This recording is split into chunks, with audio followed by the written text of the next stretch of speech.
el intestino grueso en el interior, mais ici c'est à l'extérieur, pero aquí ocurre al exterior, c'est-à-dire au niveau des méridiens. es decir, a nivel de los meridianos. Cela veut dire que lorsque le méridien arrive ici, au niveau de ce point ici, qui est le 20 gros intestin, Es decir, que cuando el meridiano llega a este punto, que es el punto 20 del intestino grueso, en principe ici c'est l'estomac qui continue. en principio es aquí el estómago el que continúa. Ici vous avez le 1 estomac qui continue. Y aquí tenemos el 1 de estómago que continúa. Vous voyez que le 1 estomac il est ici. Fijaros que el 1 de estómago está aquí. Mais cela suppose que quand il arrive ici, il y a un trajet qui doit aller directement jusqu'au niveau du 1 estomac. Y lo que supone, cuando llega a este punto, hay un trayecto que llega hasta el 1 de estómago. Mais ce n'est pas le cas. Pero no es el caso. Pour que ici l'énergie du gros intestin puisse gagner l'estomac, pero aquí, para que la energía del 20 del intestino grueso pueda llegar hasta el estómago, je vous représente ici en gros. Os voy a pintar aquí en grande. Vous avez ici le 20 gros intestin. Aquí tenéis el 20 del intestino grueso. Ici, vous avez le 1 estomac. Aquí tenéis el 1 de estómago. Alors, vous voyez qu'au lieu de faire ça, Fijaros que en lugar de hacer esto, il est obligé de faire ici, gagner le 1 vessie. tiene que pasar por aquí y llegar hasta el 1 de Et vejiga. puis ensuite, de 1 vessie, ici seulement, il passe au niveau de 1 estomac. Y del 1 de vejiga llega luego al 1 de estómago. Et à ce moment-là, le méridien continue. Ya a partir de este momento el meridiano continúa. Entre le gros intestin ici et estomac ici, au milieu, vous avez ici la vessie. Entre el intestino grueso y estómago, en el medio tenemos la vejiga. La vessie, c'est quoi? ¿La vejiga qué es? C'est un taillan. Taiyán. Un taillan, c'est l'eau. Taiyán es el agua. Et vous voyez que ici, au niveau du Yangming, Y veis que aquí a nivel del Yangming, le Yangming, c'est l'estomac et le gros intestin, ce sont des entrailles qui ont toujours besoin de l'eau, son entrañas que necesitan siempre agua. qui concernent le liquide organique. ¿Y conservan? Le liquide organique. Que conservan los líquidos Ils ont orgánicos. très peur de la chaleur, du feu. Y tienen mucho miedo del calor, del fuego. L'estomac, s'il y a trop de feu, il ne peut plus fonctionner. El estómago, si hay mucho calor, no puede Et funcionar. c'est pour cela que vous voyez que la nature a bien fait les choses. Por eso la naturaleza ha hecho bien las cosas. Si vous considérez en bas du point de vue anatomique et que vous voyez que ici vous avez l'estomac, Si consideráis desde el punto anatómico que aquí está el estómago et que ici vous avez le gros intestin, y que aquí está el intestino grueso, entre les deux, vous avez toujours l'intestin grêle. entre los dos siempre vamos a tener el intestino delgado. L'intestin grêle, c'est encore un taillan. El intestino delgado también es un Le taiyán. taillan, c'est l'eau. Y taiyán es agua. Et ici, pareil, au niveau des méridiens, c'est-à-dire au niveau de la surface, Y a nivel de los meridianos, es decir, a nivel de la superficie, entre le gros intestin et l'estomac, entre intestino grueso y estómago, là, le bon Dieu a mis entre les deux encore le taillan, c'est-à-dire la vessie. el buen Dios ha puesto entre los dos el taiyán, es decir, la vejiga, C'est-à-dire l'eau. es decir, el agua. C'est-à-dire essayer de maintenir toujours à ce niveau-là le liquide organique suffisant pour qu'il puisse bien fonctionner. Es decir, va a intentar poner siempre el líquido suficiente del agua para que puedan funcionar. C'est pour cela que lorsque vous parlez d'un trouble au niveau du Yangming, et notamment au niveau de l'estomac et au niveau du gros intestin, Por eso cuando hablamos de una perturbación a nivel del Yangming y sobre todo a nivel del intestino grueso y del estómago, très souvent, les troubles, c'est un problème de feu, un problème. generalmente esas perturbaciones, esos problemas están relacionados con el fuego, con el Alors yang. ça, si vous voulez, c'est la première parenthèse. Este, si queréis, es el primer paréntesis. Et puis donc, cette trajet nous permet de savoir que finalement le poumon est un système yin-yang avec le gros intestin. Y si queréis, aquí lo que vemos es que el pulmón es un sistema, está emparejado con el intestino grueso, Que le gros intestin est un système unitaire avec l'estomac. y que el intestino grueso tiene como un sistema unitario con el estómago, Au milieu, il y a toujours de l'eau.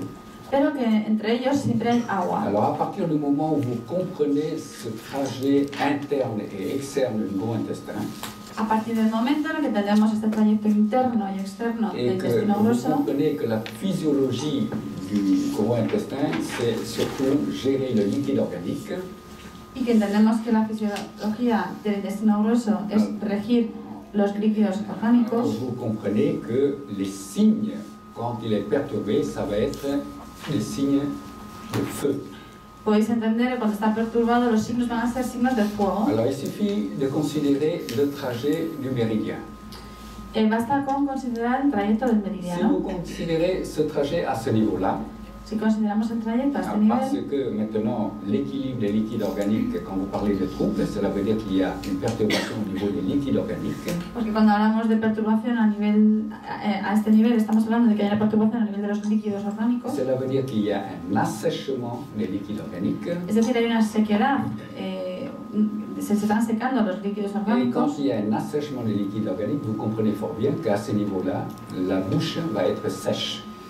Y entonces entendéis perfectamente que cuando se secan a este nivel los líquidos orgánicos, la boca va a estar seca. Parce que, vous voyez, il passe par là. ¿Veis? Porque pasa por aquí, si os fijáis. Los ojos, la Vous nariz. voyez des signes de feu arriver ici, donc les malades vont présenter une sécheresse de la bouche. Si se han llegado a este punto signos de fuego, el paciente tendrá los labios secos, Le méridien arrive ici au niveau du vein gros intestin. la boca seca. Signe de feu, El meridiano c'est des signes de feu. es un signo de Le fuego malade peut présenter une rhinorrhée. y el paciente puede tener una Souvent une rhinorrhée à liquide Rhinorrhée. purulente. À liquide purulente. con líquidos purulentos. Et puis parce qu'il y a du feu Y como hay fuego et que le feu attaque le sang, y el fuego ataca la sangre, vous comprenez fort bien qu'à ce niveau-là, le malade présentait un saignement, épistaxis. también puede haber un sangrado de la nariz. Et puis ensuite, au lieu de passer directement au niveau de l'estomac, il passe au niveau du invessi. Y luego lo que va a hacer es, en lugar de ir directamente al uno de estómago, va a ir al uno de vejiga. Donc les malades, lorsqu'ils ont un trouble au niveau méridien du gros intestin, peuvent avoir des troubles oculaires. Por lo que los pacientes que también pueden tener un problema de perturbación en la vista. Les gens peuvent avoir une sécheresse des yeux, Pueden tener una sequedad en los ojos, une sclérotique jaune. esclerótica amarilla. Et puis ici, à ce niveau-là, vous avez toute cette région ici qui peut être hackée, c'est-à-dire que les gens peuvent avoir une angine, Es más, también pueden tener una angina, des maux de gorge. dolores de garganta, Souvent, c'est une amygdalite. amigdalitis.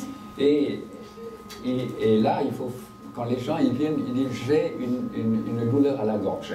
Y los pacientes vienen y os dicen que tienen un dolor en la garganta. Vous examinez, vous voyez qu'ils ont une amygdalite. Os fijáis y veis que tienen amigdalitis. Et à ce niveau-là, il y a un diagnostic différentiel important à faire. Y en este caso hay un diagnóstico diferencial C'est importante a qu'à ce hacer. niveau-là, vous avez deux choses qui arrivent à ce niveau-là, au niveau du yang. Vous avez le gros intestin et vous avez l'estomac. A este nivel, al Yang Min, llegan dos cosas. Llegan el estómago Or, y el intestino grueso. à ce niveau-là, vous avez un endroit qui est très important qui s'appelle le carrefour laryngopharyngé. Pero aquí hay un lugar muy importante que se llama el cruce laringofaríngeo. Et il y a, les gens ils viennent dire j'ai mal à la gorge. Vous examinez, vous voyez une amygdalite. Y el paciente viene y os dice que le duele la garganta, examináis y veis que tiene una amigdalitis. Maintenant, pour le traitement, il faut que vous sachiez, vous allez le traiter le gros intestin ou l'estomac. Sabéis que tenéis que tratarle o el estómago o el intestino grueso. Alors, sur quoi vous allez vous baser? ¿Sobre qué vais a basaros? Sur le fait que si oui ou non, le malade peut parler. Sobre el hecho de que el paciente pueda o no hablar. C'est-à-dire si oui ou non, il va présenter une aphonie. Es decir, si va a presentar o no una afonía. Alors, dans le cas de amygdalite qui est due à un trouble au niveau du gros intestin, En el caso de amigdalitis que se deba a un problema de intestino grueso, alors ici, est-ce qu'il y a aphonie ou sans aphonie? hay que ver si hay, en este caso, que habría afonía o no habría afonía. D'après vous, Según vosotros, Afonía. sans aphonie. sin afonía. Sin afonía. Voilà. Donc pourquoi? Parce que ici, quand vous avez un problème ici qui touche le méridien du gros intestin, ¿Por qué? Porque cuando hay un problema aquí que toca el meridiano del intestino quand grueso, vous pensez gros intestin, vous pensez yang min. cuando pensamos en el intestino grueso pensamos en Yang Min. Et quand vous pensez yang min, vous pensez pharynx. Y cuando pensamos en Yang Min pensamos en faringe. Vous avez compris? Alors que le larynx, Mientras que la laringe c'est le poumon, c'est le taillis. es el pulmón, es el taillín.